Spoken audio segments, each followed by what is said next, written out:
Good evening, everyone. Welcome back, scholars. Welcome back to the continuation of chapter 3 for class 12 students.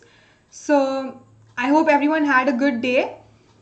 We will continue with chapter 3 today, before which I would like to give a brief introduction about myself. So, as most of you all know, my name is Nikita and I am your history educator. I am taking classes, as of now, I'm only taking classes for standard 12, but starting from September 1st, I will also be taking classes for standard 11. The timetable will be followed like 3 days for 12th class and 3 days for 11th class, right? So, before moving on to the actual topic for today, I would like to tell you all about some of the Unacademy Plus subscriptions and the features it has. Uh, some of you all might already know, which are basically you can listen to some of the live classes taught by top educators of India just by sitting at the comfort of your own houses. You will have unlimited access to various courses ranging from different departments and disciplines. You will also have regular doubt clearing sessions. You can take part in various answer writing sessions and also live test series and practice tests, right? So the next point is there will be an exhaustive coverage of syllabus where you don't have to worry about missing out on a particular topic, because educators here at Unacademy Plus, they make sure that the syllabus is covered in a very exhaustive manner, and along with that you will also be given mentorship and guidance with access to various study materials which you can refer to later for your doubts, and these study materials will be provided to you in the form of PDFs, right? So here there are a range of subscriptions. As you can see on the screen, it has 5 ranges of subscriptions, which are 6 months, 12, 15, 18 and 24. One thing which is clearly established here is that the more number of months you take a subscription for, like the longer period of time, the that is how much beneficial it's gonna be for you, because at the end of the day it's gonna save you a couple of bucks. So that is the Unacademy Plus. And moving on, apart from Plus, Unacademy also has iconic subscriptions. Here the features are even more better and greater than Unacademy Plus. Here you will be given personal mentorship. There are also live doubt solving sessions and weekly reports given to you all, wherein you will be assessed based on your last week's performance. You will know where you stand, and that will kind of help you reschedule your timetables, right?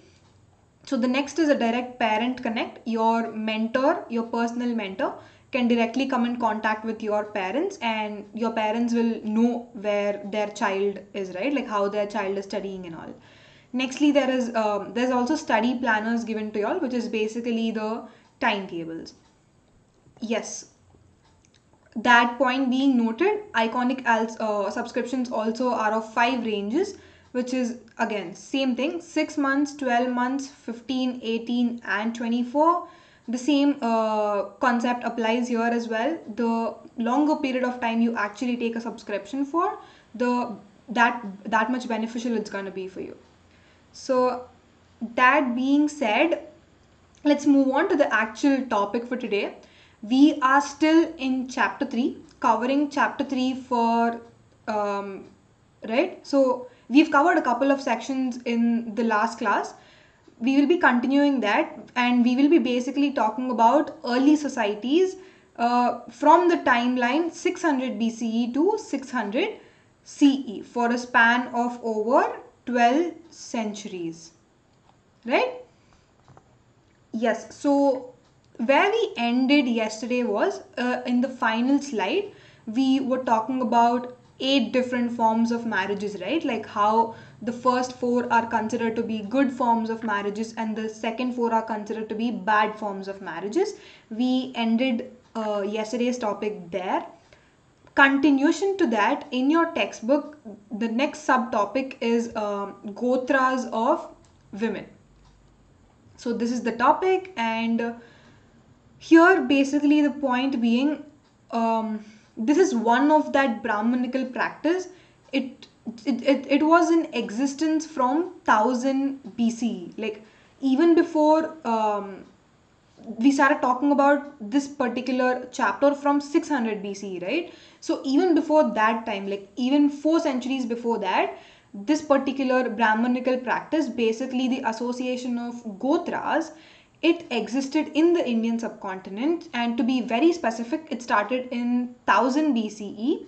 And what was the like need of this Gotras is that it was used to classify people, right? Like people were basically classified into different elements, or like different lines based on Gotras. So that is what Gotra is. And like obviously when we talk about so many Gotras, evidently each Gotra has a name of its own, right? So where did Gotras get their names from? That is one major question here. Here, if you look at this statement, each Gotra got its name from a Vedic seer. Again, this might sound a little bit complicated, but don't get confused, guys. Vedic seer is nothing but, to be very crude, it is a saint or a sage. You all know who saints and sages are, right? So Vedic seer is nothing but a saint or a sage. So there were saints back in those days, right? During the Aryan and Vedic period and all. So like whoever like famous saints are there, each of the Gotra got named after that particular saint, right? So for example, there was a saint called Vashishta. And because of that, we also have a Gotra called Vashishta. Like that. That is what I mean, naming Gotras after the Vedic seers. And what did it imply is that basically people belonging to the same Gotra became his descendants. For example, me and some other person, right? Like we share the same Gotra. For example, I am of Vasishta Gotra, the other person is also of Vasishta Gotra, right? So we belong to the same descendant, like we belong to the lineage of Vashishta, who was a saint. So that is the same descendancy. Yes, so again, when you're talking about Gotras in particular, there are two important rules you need to remember. The first one is after marriage, women are expected to give up their father's Gotra and adopt their husbands. So this is one rule which was laid down in the Dharma Shastras and Dharma Sutras, that if a woman gets married and when she steps into the in-laws house, it is expected from her to give up her father's Gotra, right? Like for example, her father's Gotra is Vashishta. She is supposed to give the Vashishta Gotra up, as in like leave that particular Gotra and adopt her husband's Gotra, which may be something new, right? So that is one important rule. The next one is members of the same Gotra could not marry. Like I and another person belong to the same Gotra, then we cannot marry according to Dharma Sutras and Dharma Shastras. So here, what is this kind of marriage being significant here? They are saying, or the Dharma Shastras are saying, that endogamy is prohibited. Like if two members are from the same Gotra and they want to marry, that is called endogamy, right? But as we have seen a couple of classes back, endogamy is prohibited by the society and the Dharma Shastras and Dharma Sutras. So that is the exact point which they are reiterating here, that endogamy must not be practiced. Yeah, so that was the Gotras of women. And yes, this slide is also the continuation to the previous slide. So here, one way to actually find out whether the rules were being followed or not, right? In the previous slide, we saw two rules. One way to actually find out if these rules were being followed or not is to look at the names of men and women, which were sometimes derived from same Gotra names, right? So while examining the names given to particular men and women, so usually back in those days, along with the name, the Gotra name was also attached to the names of men and women. So that is how, by looking at them, we can actually know whether the rules were actually practiced or not. With that, we take the example of Shatavahanas to prove our first statement, right? So everybody knows who Shatavahanas are. We came across these rulers a couple of times, right? Shatavahanas basically ruled during the turn of the first millennium BC, right? So these were the people who actually ruled over the Deccan part of the Indian subcontinent, and we have so many evidences or scripts or inscriptions talking about Satavahanas, from which we can actually trace family ties, including marriages. As I have mentioned to you all in previous classes, the Shatavahana dynasty almost consisted of around 30 kings, like 30 kings, right? So if we actually study all the data available from that period, it is very easy for us to trace all the family ties, like who was the mother of whom, who is the son of whom, or who married whom, and stuff like that. That is basically family ties, including marriages, like X person married Y person, right? So all that data, if you look at the evidences from Shatavahana period, you will definitely know. That is how detailed the records of Shatavahanas are. So in the inscriptions, we will come across some of the names of rulers of Shatavahana. Here I've just put in 1, 2, 3, 4, 5, 6. Yes, 6 examples of Shatavahana rulers. Like, these are basically the names of Shatavahana rulers. If you look at all the names, there are two things which are common in all the names. The first one is Raja. All of us know what Raja means. It basically is a very honorary title, uh, and it's also very valued, right? So all the Shatavahana rulers had Raja as a prefix to their name. Here, another thing common is also this, Puta. Puta basically is Putra or son. So that is the literal translation of Putra or son. So here, if you look at this particular example, Raja Gotami Puta Siri Satakani. Here, Siti Satakani is the actual name of the ruler. What Raja Gotami Puta basically means, son of Gotami. Gotami is the mother of the ruler. So Satavahanas actually had their mother's names as a part of their own names, right? So this basically means Siri Satakarni, son of Gotami, who is the Raja of Shatavahanas. I hope that is clear, guys. If that is not the case, we can also look at another example here. Sami Siri Pulomavi is the actual name of the ruler. Who was he? He was the Vasisti Puta, basically meaning son of Vasisti, and he was also the Raja. So that is why he was known as Raja Vasiti Putasami Siri Pulomavi. Again, these names are very difficult to write. So I won't expect you all to learn every name. I'm just giving you examples as to what all these titles and suffixes meant, right? So that is just to give you all a bit of information. But the point we are actually referring to here are these 6 names. Gotami, Vasati, Gotami, Madari, Vasati, Gotami, right? So these are the names of their mothers, but not to forget, these are also the names of Gotras. Gotras will be called, like for example, Gotami is not a Gotra. Gotama is a Gotra name, but the feminine version of, or like the female version of Gotama is Gotami. So basically these are all Gotra names. So from here we can see that Gotra names were actually a part of the actual names of men and women, and Gotras were indeed practiced back in those times. So these kind of prove that this statement is correct, right? So from here we will move on to the next slide. uh, this slide particularly talks about contradictions to the Brahmanical texts. I will explain you all what those are. The first one being Shatavahana rulers are basically polygynous. Like most of the rulers are polygynous, as in rulers had many wives. We've talked about polygyny, right?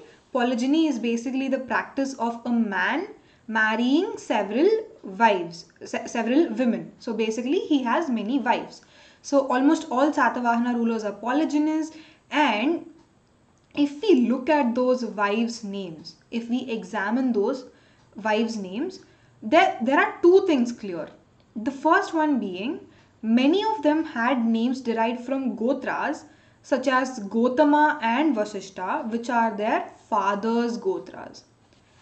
Going back a couple of slides before, we have seen that if a woman gets married, she is expected to give up her father's gotra and adopt her husband's gotra.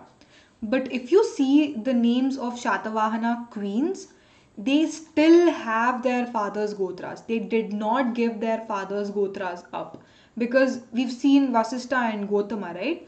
All of them belong to the father's gotras. So that is point number one. Point number two being, some women belong to the same gotra as that of their husband. Again, what is this point reiterating here? The concept of endogamy, right? According to the Brahmanical traditions, you're not supposed to marry a person who is of the same gotra. We have seen that in the past, a couple of slides before, right? But here, Shatavahana rulers actually married women belonging to the same gotra. What do these two statements tell us, right? Clearly, these instances run counter to the Brahmanical text. Whatever Brahmanical texts are telling that you should avoid this, or you should avoid endogamy, or you should give up father's gotras once you marry, Shatavahana queens are not following them. So they are totally against these Brahmanical texts, right? So that is one thing. And the last point of this slide is, basically this highlights endogamy, the point which I already mentioned. And one important factor to consider here, endogamy is still prevalent in the modern times. When I say modern times, I am referring to the 21st century. Like even now in our times, endogamy is still prevalent, right? And but again, it has regional variations. I'm not telling endogamy is prevalent everywhere in the Indian subcontinent, but especially if you look at South India, right? In the majority of the portions of South India, South Indian people actually practice endogamy to ensure a close knit community, like to stay amongst their own people, right? So I will tell you all a few of the instances. For example, in South India, you can actually marry your cousin. You know, like some communities, you can marry your own cousin, or in some communities you can also marry your own brother. Like, see, technically when I mean a cousin, that cousin can be a brother-in-law whom you can marry technically, but again, all of them are growing up together, so you will have that brotherly feeling, right?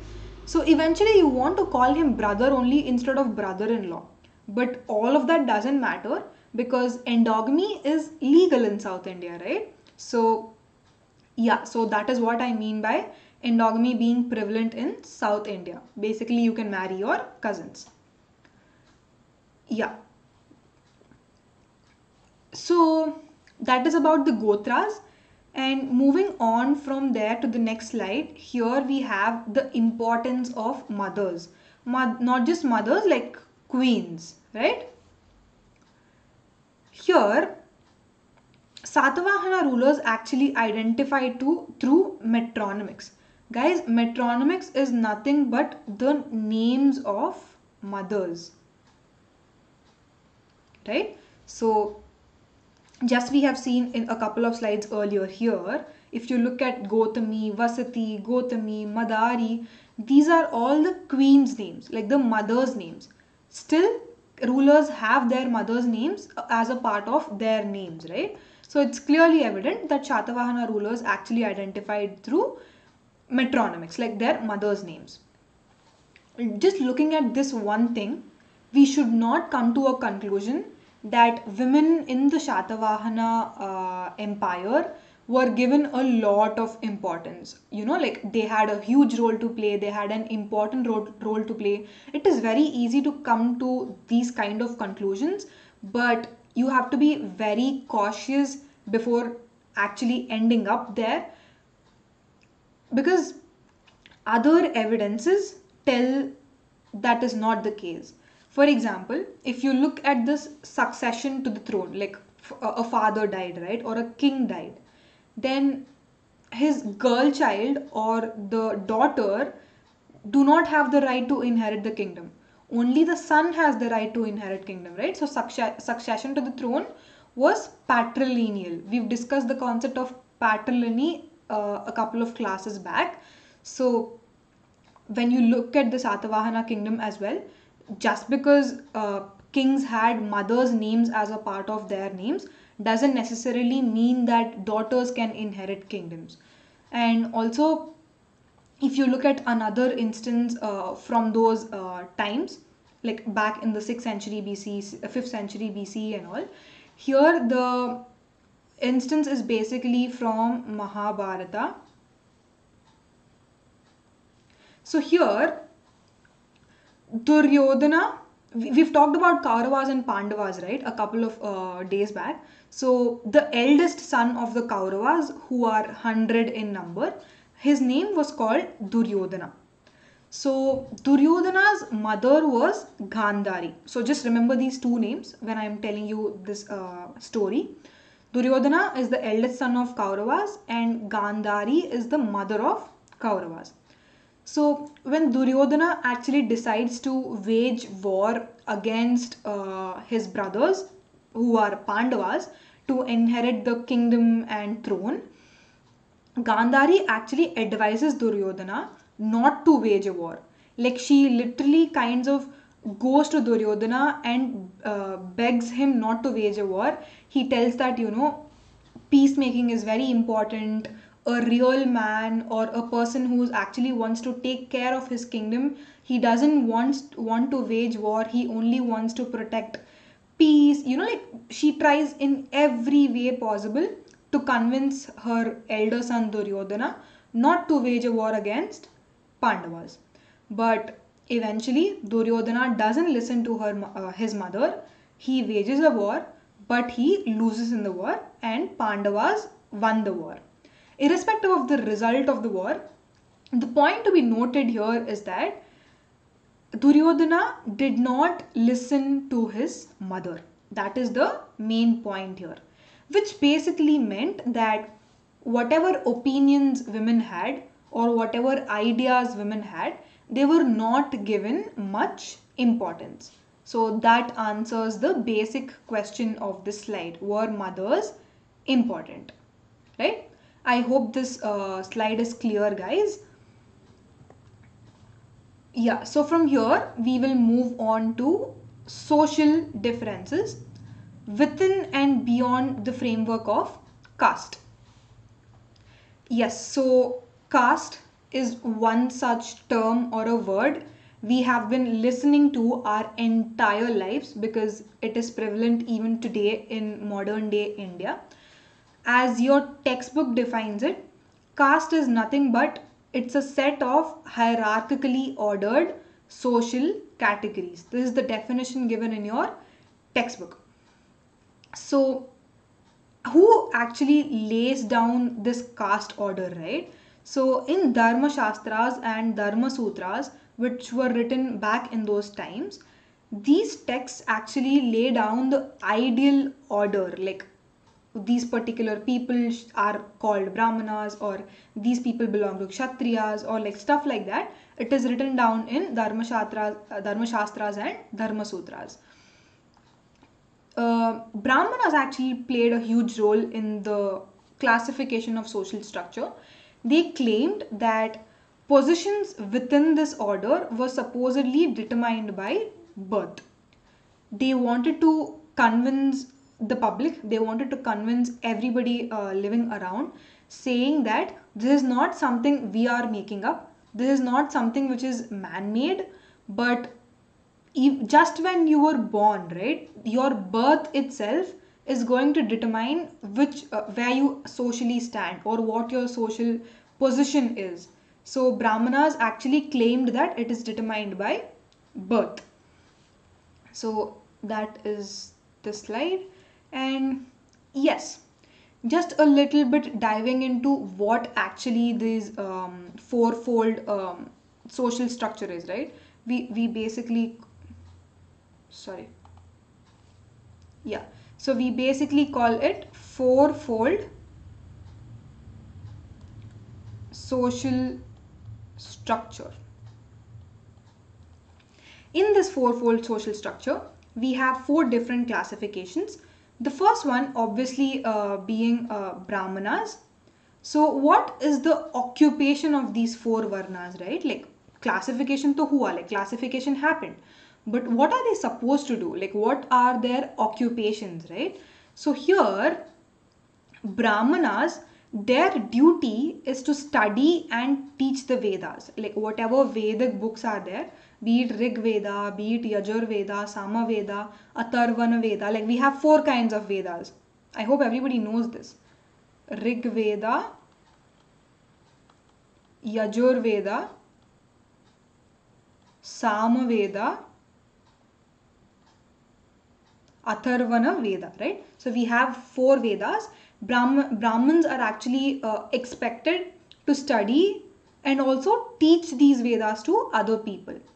Not just that, they were also expected to perform sacrifices and get sacrifices performed. Like they themselves have to perform sacrifices and also get other people to perform sacrifices, and also give and receive gifts from other sections of the society.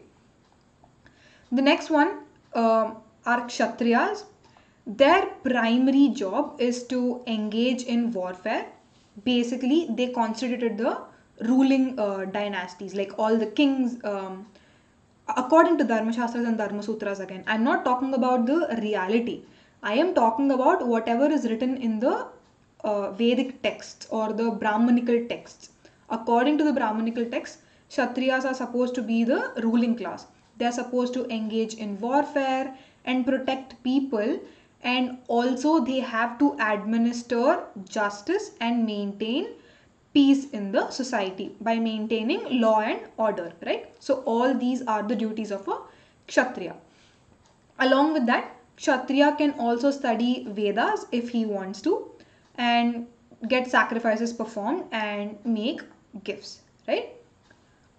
Yeah. So the next one is Vaishyas. Vaishyas can also study Vedas, get sacrifices performed, and make gifts, but that is not their primary duty. The primary duty is that their occupation can either be cultivators or agriculturists, or they can be pastoralists and or traders, right? So they can involve in either of these three, though that is the main duty of Vaishyas. The next one is Shudras. They don't have any specific duties for themselves, but the only thing is they have to serve the upper three varnas. Like these are considered to be the upper three varnas. They also have a ranking, guys. Like Brahmanas are considered first, Kshatriyas are considered second, Vaishyas are considered third, and Shudras are considered fourth in the fourfold social structure. So the work of Shudras is nothing but to actually serve Brahmanas, Kshatriyas, and Vaishyas. Yes, so that is the occupation of the four varnas, right?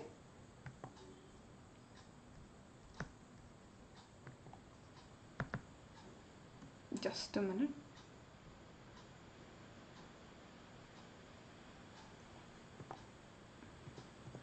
Sorry, just give me a second. Yes. we finished this slide, right? Occupation. Next is strategies by Brahmanas to enforce these norms, right? So when Brahmanas are making such crude statements like, we are at the top of the order, following us are Kshatriyas and Vaishyas, but Shudras are supposed to be in the bottom, like stuff like this. When Brahmanas say that, do you really think people are gonna follow whatever Brahmins say? Not really, right? So it is very important to convince people to actually follow whatever is written by the Brahmanas in the Brahmanical text, right? So in order for this to happen, Brahmins actually came up with strategies, and three such strategies are given in your textbook. The first one being asserting that Varna order was of divine origin. Again, divine is something related to God or religion. If you go and talk to a person saying God has ordered this, or according to God, this is the truth, if you use the term God or religion, it is very much easy for that person to believe, and it is also easy for Brahmins to convince those people, right? So what they did was they kept telling people that this Varna order was made by God, or it had a divine origin. So that is what Brahmanas felt, or Brahmanas propagated. The second one is advised kings to ensure that these norms were followed within their kingdoms. To maintain this particular fourfold social structure, Brahmanas, they talked to the kings in the empires and advised kings that they have to make sure that all these norms are strictly followed within their territories or within the boundary that their kingdom encloses. So that is another way. And the third one is persuading people that their status was determined by birth. Again, if you go to a person and say that this is just a natural thing, this happened because you were born into such and such a family, if you make statements like these, it is very easy to convince the other person that yes, you do belong to whatever social order you belong to, right? So in some of these three ways, these are some of the strategies adopted by Brahmins to enforce the fourfold social structure. Yeah. After that, we also have another slide related to caste only, which is primeval man. Again, this is a little bit conceptual, so please pay attention, guys. Here, Brahmanas usually cited a verse from a hymn in Rig Veda known as Purusha Sukta. You don't have to remember all this, just leave this out. Basically, remember that Rig Veda, one of the Vedas, had so many chapters in it, right? So one of its chapter was known as Purusha Sukta. This Purusha Sukta is basically the 10th chapter of Rig Veda. In the Purusha Sukta, what is written is that there is a prime being known as Purusha, right? Again, when I mean a prime being, again, it has divinity attached to it, like a divine nature attached to it, or not equal to an ordinary man, but something above an ordinary man. That is nothing but God, or what the Rig Veda calls it is Purusha. So this prime being or Purusha, or in even more technical terms, primeval man, he actually had to sacrifice so much in order to create the whole universe. Like he gave himself up. He sacrificed so many of his things for the universe and the elements of universe to be created, which included the fourfold social structure, right? And from his own body, these four social structures were formed. If you look at the figure here, this person is considered the primeval man or the prime being. It is clearly evident that Brahmins were born out of the head of the Purusha, Kshatriyas were born from the arms of the Purusha, Vaishyas were born from the thighs of the Purusha, And finally, Shudras, they are born from the legs of the Purusha.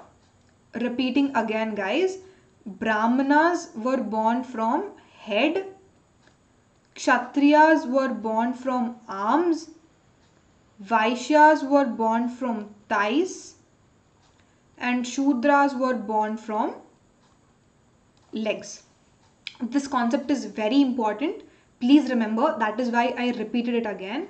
Brahman's head, Kshatriya's arms, Vaishya's thighs, and Shudras legs.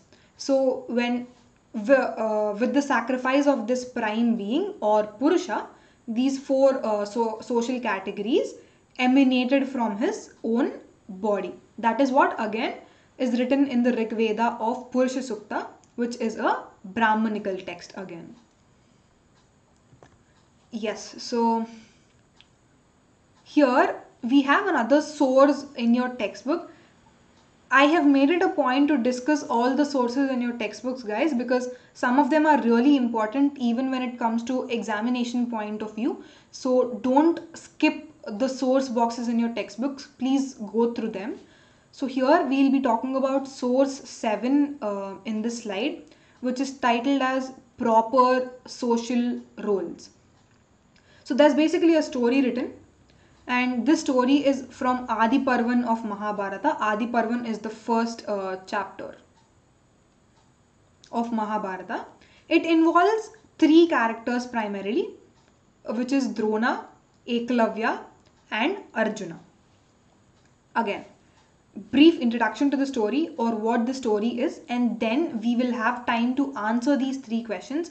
It is really important, so please pay attention. Everybody knows Arjuna, right? Arjuna is one of the 5 members of Pandavas. He was a Pandava prince, right? Belonging to the Kuru dynasty. So Arjuna had a archery teacher known as Drona, or basically Dronacharya. His name was Dronacharya. Who was Dronacharya? Archery's guru of Arjuna. Like, he was the best archer back in those times. At least that's what he claimed, right? So you all now know who Drona is. You all now know who Arjuna is. So who is Eklavya, right? So Eklavya was a forest dweller living somewhere in the forest in the Kuru region. He was also very much interested in archery. He wanted to learn archery from Dronacharya, and one day he goes to Dronacharya and asks Drona to teach him archery. But Dronacharya denies the request because he thinks that Ekalavya does not belong to the upper social order, and that is why Drona doesn't want to teach Ekalavya. Nonetheless, that is not the end of the story. Ekalavya is so committed to archery that he just goes back to his house. He puts up a image of Drona in the place where he wants to practice archery, right? So he puts up an image there, and daily he practices archery on his own. He feels that the image of the Drona is there to bless him.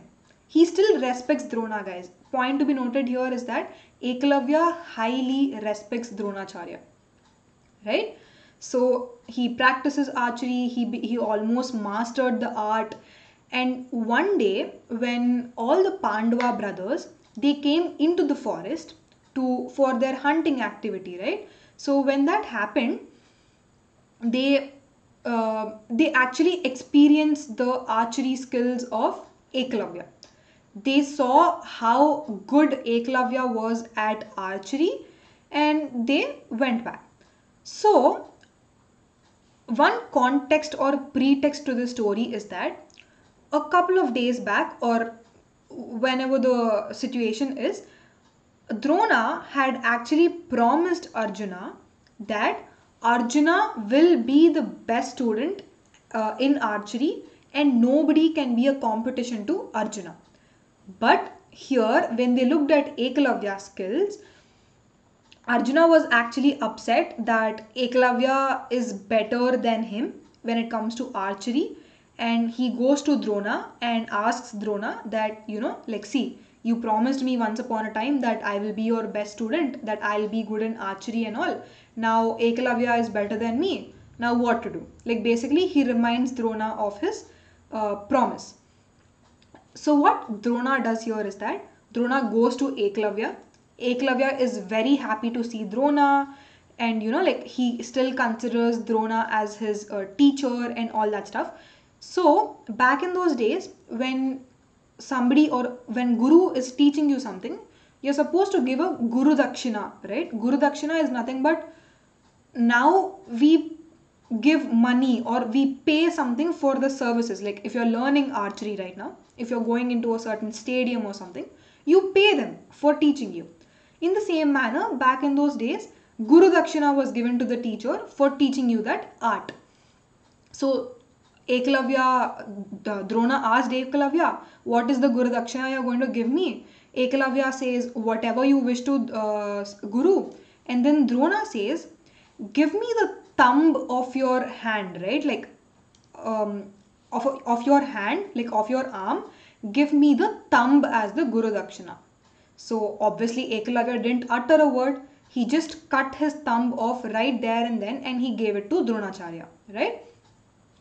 So because of that, after the incident, obviously because he doesn't have a thumb, he will not be as fast and good in archery, right? Like, he lost some of his expertise, right? So that is how Drona kept up his promise that Arjuna only will be the best students by taking the thumb of Ekalavya.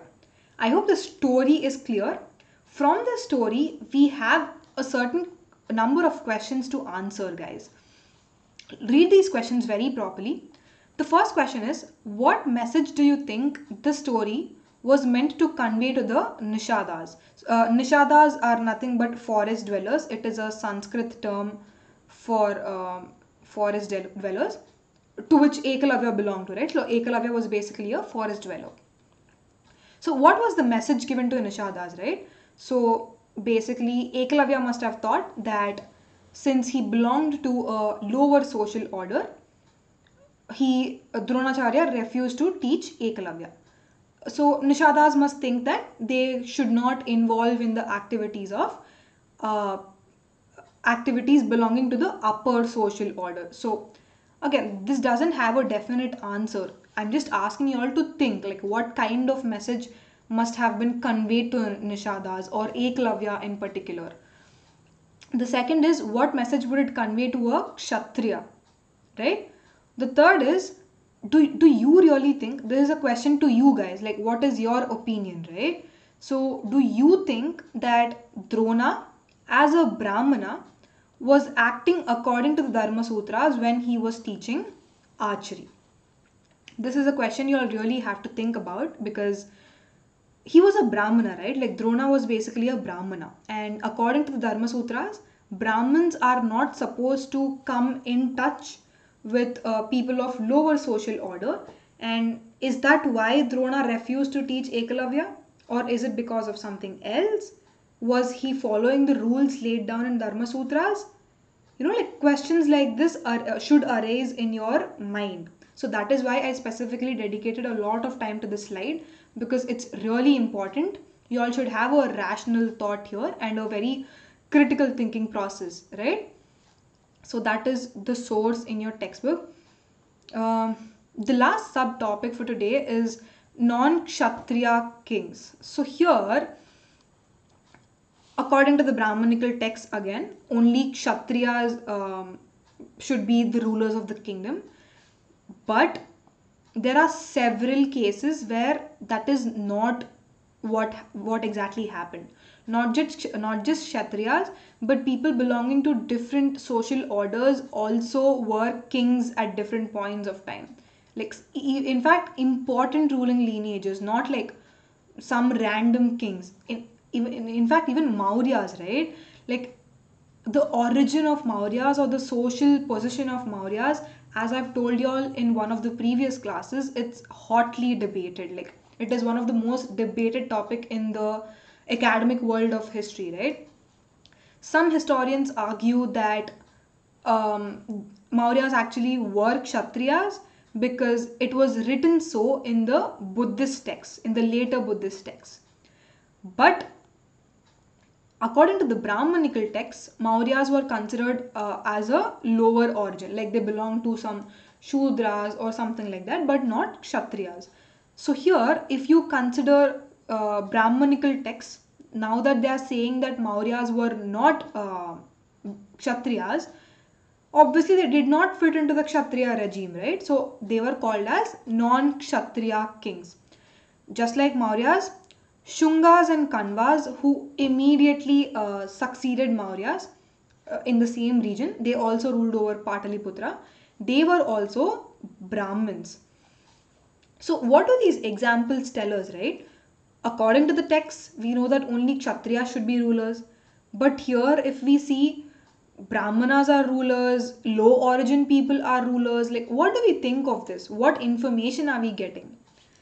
Here comes this point. So, these examples basically suggest that political power was open to anyone, like not just Kshatriyas, be it any social order, anybody had the right to political power if they had the ability to gather support and resources, right? It did not depend on their birth, or it did not depend on whether they were Kshatriyas or not. It depended on did they have the ability to become rulers or not, right? So ability is more important here rather than birth, right? So those are some of the non-Kshatriya examples. Yeah, also continuation to that. Shakas, right? Like Shakas were ruling over the northwestern frontier of Indian subcontinent. They belonged to Central Asia and were often considered as mlechas or barbarians or outsiders, right? By Brahmins, again, Brahmins called Shakas as mlechas or barbarians, right? So according to Brahmanical order, or according to Brahmins, the fact that Shakas were outside from the Indian subcontinent, like they did not belong to the Indian subcontinent, so technically they were not supposed to know about Sanskrit inscriptions or have any knowledge about Sanskrit. But one example we have seen earlier is Rudradaman rebuilding Sudarshana Lake, right? And actually, he inscribed an inscription right there near the Sudarshana Lake saying that he rebuilt the Sudarshana Lake without taking money from any of his subjects. Like he spent money from his own pocket. Like whatever the content of the inscription is, the point to be noted here is it was written in Sanskrit. Technically, since Shakas did not belong to the Indian subcontinent, they are not supposed to know Sanskrit. And but here Rudradaman actually knows Sanskrit. So what does this signify? That powerful Mlechas also were familiar with Sanskrit traditions. So whatever we're reading or learning here, guys, basically there is a single point underlying all the examples I'm giving you. There are so many instances in the society happening which did not follow the Brahmanical rules or Brahmanical texts. So that is one underlying point for which I am giving so many examples here. Right? I hope this slide is clear. And another continuation to the same, like context. Gautami Putra Siri Satkarni, right, one of the Shatavahana kingdoms, he claimed to be a Brahmana. Again, doesn't fit into the Kshatriya order. He also called himself as the destroyer of the pride of Kshatriyas. Like he did not just associate himself with Brahmins, but in fact hated Kshatriyas, right? This is totally opposite to what was mentioned in the Brahmanical texts. And also, he did not allow intermarriage among the four Varnas within his kingdom, but ironically, he himself married a Shaka prince. To be very specific, there was a niece of Rudradaman, who was a Shaka ruler, and Gotami Putra Siri Satakarni actually married this particular princess belonging to the Shaka dynasty. He himself said that you cannot intermarry between the four Varnas, but he was a Brahmin, but he married another woman belonging to a totally different social sector. Like, she didn't even belong to the fourfold social order. Like, she was totally out of the order, right? So he just went against his own statement. That is a irony. So again, this is the summing up point, right? Here we see that integration within the framework of caste was a complicated process, guys. We should not believe whatever is written in the texts. Just because the texts are saying endogamy shouldn't be practiced, we can't believe that endogamy wasn't practiced. There are instances where endogamy was practiced. Not just endogamy, like marriage alliances, kshatriyas as kings, like whatever it is, all the rules laid down by Brahmanas as a part of the Brahmanical texts were not followed by everyone and definitely should not be taken at the face value. So that is the point we're trying to make here.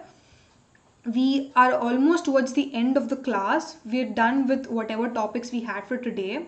But again, guys, this is a premiered class, so I highly recommend whatever doubts you have. We've gone through so many concepts today. I'm pretty sure some of y'all have doubts about anything regarding today's topic. Please put them down in the comment section, because we don't have a live chat box option. Please put them down in the comment section. I will definitely answer them by the end of the day. Please don't hesitate to ask any questions, guys. Yeah, so that is it for today, and y'all can use my code TUM10 to avail a 10% off on all the subscriptions you can take at Unacademy Plus or Iconic. And thank you so much for tuning in, guys. I hope this is not getting redundant, because obviously there is no platform to interact. Because of some personal issues, I am not able to take live classes, but I will get back to it very quickly. Just give me another 2-3 days time. I will definitely take live classes, but before that, please bear with me with these premiere recordings. But again, don't think that you all can't ask me any doubts. Just put all your doubts in the comment section. I will definitely answer all of them. And yes, I hope everybody followed whatever happened today. And yes, if you like the content of this video and if you want more of these, uh, as soon as this premiere ends, go like the video, comment on the video, and also subscribe to our channel Unacademy. Thank you so much, guys. Thank you for tuning in, and I will see you guys tomorrow at 6 p.m. for the continuation of the same chapter.